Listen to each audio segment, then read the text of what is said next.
Ever wondered why the majestic Cologne Cathedral took over 6 centuries to complete? You're about to discover the incredible construction story behind one of the world's most awe-inspiring Gothic masterpieces. From its groundbreaking in 1248 through war and restoration, to a supposed pact with the devil and its abrupt halt that lasted 400 years. What drove generations of builders to persist in this monumental task?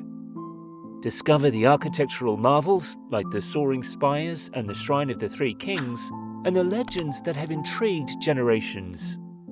Why did builders spend centuries completing the Cologne Cathedral? It's time to find out. Our journey started long before the iconic Gothic structure of the Cologne Cathedral began to take shape. Cologne, as a location, has a rich history stretching back to Roman times. Initially founded as a Roman colony in the 1st century AD, Cologne, or Colonia Claudia Ara Agrippinensium, was a significant urban centre in Roman Germania. Now, fast forward to the year 795 AD. Imagine Cologne under the rule of a king named Charlemagne, who was so important he'd later be crowned an emperor. Charlemagne decided that Cologne needed a new church, so he had a big, beautiful Romanesque cathedral built right on top of an old baptistry. This wasn't as huge as the cathedral we know today, but it was still pretty impressive, stretching nearly as long as a soccer field. This marked a big step up in the city's religious status and set the stage for even bigger things to come. And here's where things get really interesting. After Charlemagne's era, a truly special treasure found its way to Cologne, putting the city on the medieval map. We're talking about the relics of the 3 wise men, the very same guys from the Christmas story who followed the star to visit baby Jesus. This treasure not only boosted Cologne's spiritual significance, but also its popularity, as pilgrims from all around started flocking to see the relics. But there was a problem. The old Cologne Cathedral just couldn't handle the overwhelming number of visitors anymore. So the leaders decided it was time for something bigger and better. On August 15, 1248, Archbishop Conrad von Hochstaden took the lead and laid the foundation stone for what would become the iconic Gothic cathedral we see today. Now, building this cathedral wasn't a quick job, not by a long shot. It took a whopping 632 years to complete. They divided the construction into stages, with master mason Gerhard kicking things off. Inspired by French Gothic architecture, Gerhard started with the essentials. The nave, choir, aisles, and the southwest tower were all part of the first phase. By 1265, they'd finished enough of the choir and aisles to start holding services. But it took until around 1300 for most of the choir to be completed. After years of hard work, and yes, probably a few tears, they finally consecrated the cathedral on September 27, 1322. Now, building the cathedral was already a massive challenge that took centuries. But what if I told you the construction of the Cologne Cathedral involves a deal with the devil himself? Legend has it, as the challenges of building the cathedral grew, so did the desperation of its architects.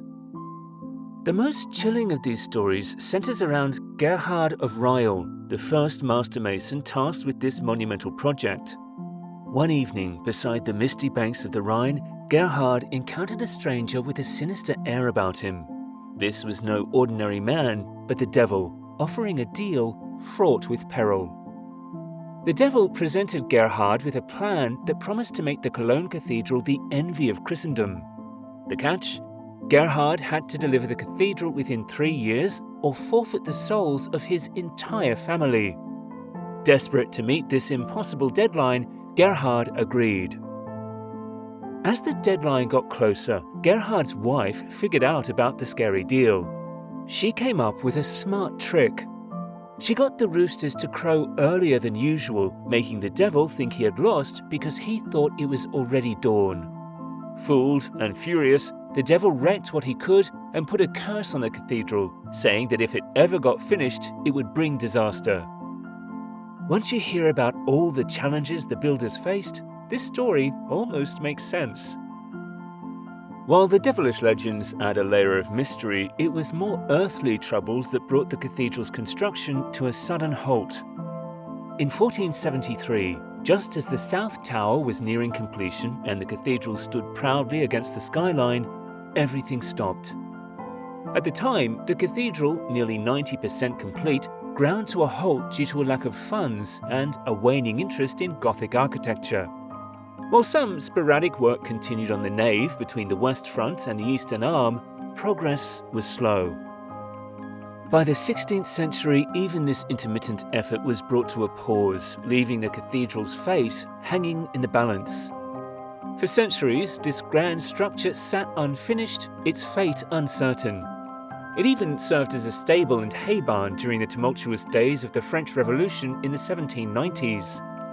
The Cologne Cathedral, with all its grandeur and ambition, waited patiently for the day it could finally be completed. Eventually, in 1823, a hero emerged in the form of Sulpice Boisserie, a champion of the Gothic revival movement. Inspired by his vision, restoration work kicks off with a new cornerstone laid by King Frederick William IV of Prussia in 1842. Under the guidance of architects Richard Voitel and Ernst Friedrich Werner, the cathedral rose from its slumber, following the original 14th century plans, but with a modern twist. By 1880, the Cologne Cathedral was finally finished after hundreds of years of hard work. It stood tall and proud, exactly as the medieval builders had dreamed. But the cathedral's story didn't end there. Fast forward to World War II. When American soldiers got to Cologne in March 1945, they found a city almost totally destroyed by bombs. But guess what? The cathedral was still standing strong. It was like something out of a movie, with tanks rolling through the streets and the old cathedral in the background still intact despite being hit by 14 bombs. Right after the war in Europe, a special group called the Monuments Men sprang into action to safeguard precious cultural treasures. Among their tasks was to gather materials for urgent repairs to Cologne Cathedral and other vital monuments. Archbishop Hannon, who doubled as a chaplain and a daring member of the Monuments Men, earned deep respect for his efforts. He remained a cherished figure at Cologne Cathedral for the rest of his days. Thanks to these guys, the cathedral is still here for us to see and visit. Today, the cathedral stands tall as an architectural and historical marvel. Architecturally, the cathedral showcases the graceful, rayonnant Gothic style, with hints of the ornate flamboyant Gothic design thrown in. Stretching 144.5 metres in length and 84 metres, the cathedral boasts an impressive 10,000 square metres of stained glass art. That's nearly 3 times more than Chartres Cathedral. Among the cathedral's most talked about stained glass artworks is the massive window designed by the modern German artist Gerhard Richter. Spanning an impressive 113 square metres, it's a sight to behold. Richter took a unique approach when making it, which caused a controversy. He used 11,500 identically sized pieces of coloured glass arranged randomly by a computer.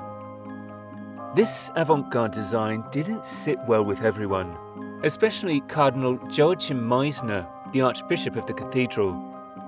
He felt that such a significant space deserved a more traditional, figurative depiction, perhaps honouring 20th century Catholic martyrs. In any case, the Rayonnant Gothic art swiftly gained popularity beyond France, finding a home in bustling commercial hubs. Cologne, much like Strasbourg, emerged as a critical centre for Rayonnant Gothic, blending influences from afar. This fusion is so seamless that, unlike many German structures of its time, Cologne Cathedral shows little trace of traditional Germanic styles. Shaped like a Latin cross, the cathedral features 2 aisles on each side, a nod to Paris or Bourges cathedrals. These support soaring Gothic vaults, nearly rivaling the height of the Beauvais Cathedral, which famously collapsed in 1284. While echoing the design of the Amiens Cathedral, Cologne Cathedral adds its unique flair, making it a masterpiece of Gothic architecture.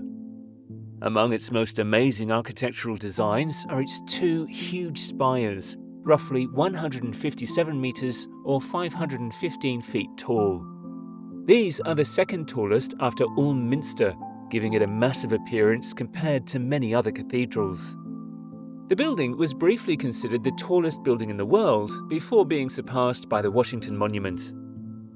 At the heart of Cologne Cathedral lies its crowning jewel, the Shrine of the Three Kings, crafted in 1191. This magnificent piece, resembling a grand basilican church, stands behind the altar and commands attention. It was the brainchild of Philip von Heinsberg, Archbishop of Cologne, and brought to life by the skilled hands of Nicholas of Verdun. This shrine isn't just a work of art, it's a showcase of true medieval craftsmanship and Romanesque sculpture, rightly considered one of the largest reliquaries in the Western world.